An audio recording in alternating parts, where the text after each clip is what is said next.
j'espère que vous allez bien. On se retrouve pour une petite vidéo, encore une fois. Ça me fait plaisir de vos retours, déjà de tous vos messages, ça me fait vraiment plaisir. Donc j'ai tourné la caméra, comme ça vous voyez mieux. Parce que c'est vrai qu'avec les bandes noires c'était pas évident. Donc vous inquiétez pas, là je vais vous refaire une petite vidéo de pas longue je vais faire des petits bruits de bouche et je vais faire lire un peu ça aussi.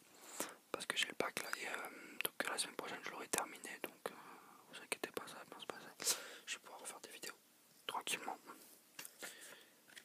Donc c'est vrai qu'apparemment ce sera plus géographie, donc j'apprends un peu plus géographie. Donc je vais voir un peu, faire des petits bruits de bouche. Je vais vous faire une vidéo spéciale la prochaine fois sur les bruits de bouche.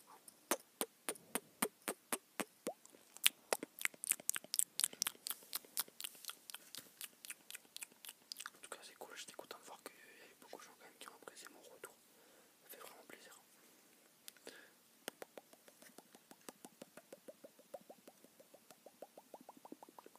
Je vais voir un peu, alors, je vais voir un peu, c'est où les chapitres. Histoire, géographie, lecture de cartes. Oh, les cartes, putain, j'en peux plus. Dynamique, processus. Ok, donc on va lire un petit truc sur le processus de diffusion de la mondialisation. Donc désolé, c'est pas très intéressant, mais au moins ça me fait réviser. Et au moins je peux faire une petite vidéo, donc concentrez-vous sur les sons de ma voix, et puis voilà. On va commencer. La mondialisation est un processus de mise en relation de l'espace mondial. Alors juste, là par contre je connais rien du tout, donc ça va être compliqué de vous dire des trucs. Mais bon, je vais juste simplement lire et puis tranquillement. Alors, la mondialisation est un processus de mise en relation de l'espace mondial dans un système économique et de communication interconnecté et interindépendant. Si tous les territoires n'y sont pas légalement intégrés, aucun n'échappe à son influence. Déjà c'est compliqué là, on va pas vous cacher. La lente formation d'un système monde, les grandes découvertes depuis le XVe siècle, puis la colonisation de l'Amérique et de vastes territoires en Afrique, Asie et Océanie jusqu'au milieu du XXe siècle initie le processus de mondialisation mené par les Européens. Souvent par la force, elle accélère les échanges économiques entre les continents. Certains produits se mondialisent, le café, sucre, coton. Le premier système monde est donc européen et avant tout britannique et français. D'accord, donc les grandes découvertes, ok, on a compris.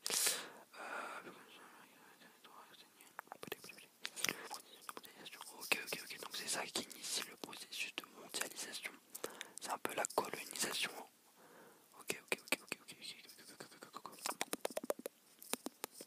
le café, le sucre et tout ça, ça se mondialise. Ok. La libéralisation progressive de l'économie mondiale au XXe siècle, soutenue notamment par les États-Unis et certaines organisations internationales, FMI, Banque mondiale, Gates, puis OMC, provoque une baisse des protections douanières, l'apparition de grandes FTN, l'accroissement des flux et la mise en concurrence de territoires à l'échelle du globe. Avec la fin du bloc communiste, en 91, la mondialisation libérale s'étend dans la quasi-totalité des pays du globe. Globalisation. Allure 2. Un monde interconnecté et interindépendant.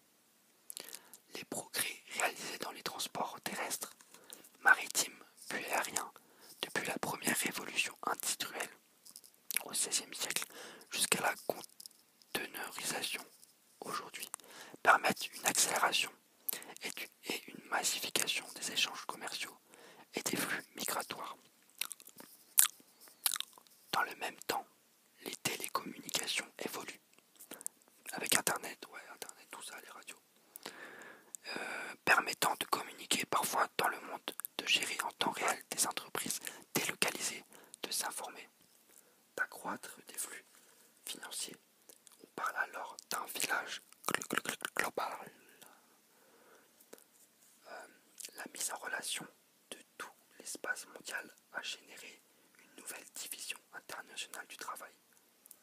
Les territoires tendent à se spécialiser selon leur avantage comparatif.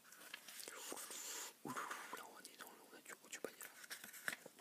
Alors, ainsi les pays développés concentrent la recherche, les hautes technologies, les activités financières, les industries du luxe, etc. Les pays émergents sont les nouvelles puissances industrielles profitant de forts investissements, de faibles salaires, mais d'une main-d'œuvre bien formée et de ressources souvent importantes. Les pays en développement s'insèrent dans la mondialisation en vendant leurs ressources agricoles, minières et par les industries de base. Cette spécialisation crée des relations d'interdépendance. Un exemple, la mondialisation du café. Ah oui, le café, truc de ouf. Cultivé en Éthiopie. Depuis l'Antiquité, le café arabica est consommé dans l'Empire ottoman, puis en Europe. Fin du XVIIe, les Européens s'implantent dans leurs colonies d'Amérique latine, d'Afrique, du Sri Lanka et du Java. Aujourd'hui, 60% de la population, 60% de la production est latino-américaine, 25% sud-asiatique. La culture du café en Afrique est moins productive s'il reste consommé dans les pôles de la triade, surtout en Europe et en Amérique du Nord. La hausse du vie dans les pays émergents provoque une augmentation de leur consommation. Enfin, les préoccupations environnementales et sociales poussent des consommateurs à préférer les cafés équitables, plus rémunérateurs pour les petits producteurs. Un produit mondialisé, le café.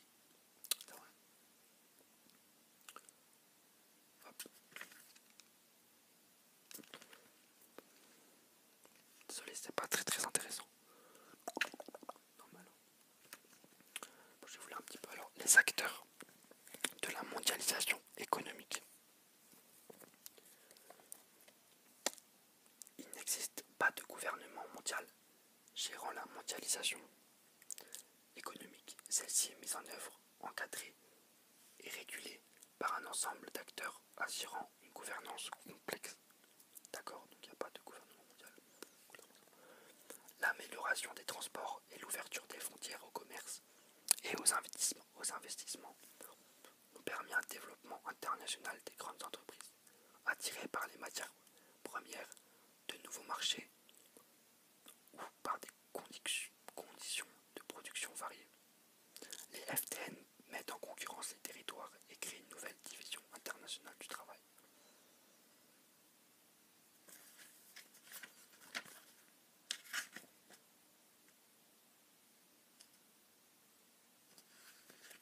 D'accord. C'est compliqué quand même. Il y a un petit test là. Voilà pour ça. Alors je vais vous faire des petits bruits de bouche pour finir si vous voulez.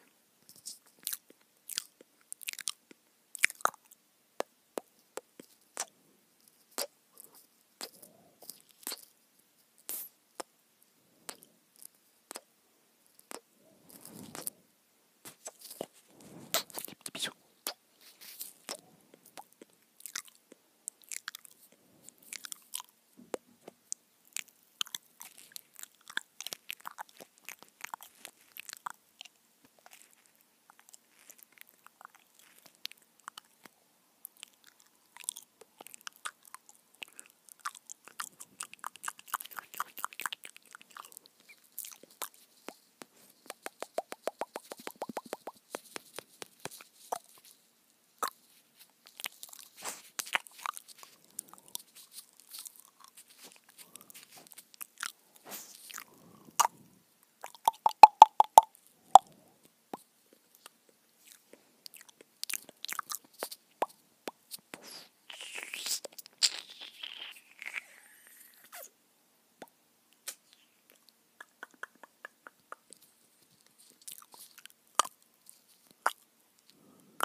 lecture.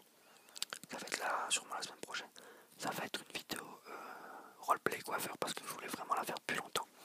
En fait, j'aime beaucoup les cheveux et genre, je me suis dit que ça pourrait être bien que je fasse ce roleplay. Ça pourrait être intéressant et puis voilà, j'ai quelques idées aussi pour mettre en œuvre voilà, la caméra pour bien faire des trucs et tout. Donc c'est cool.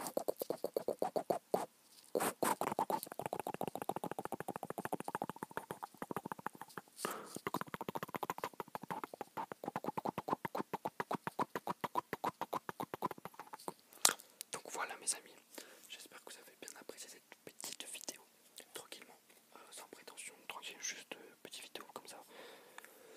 Vous voyez que je suis là et que je suis présent, ça fait plaisir. Donc voilà pour cette petite vidéo, je vous souhaite une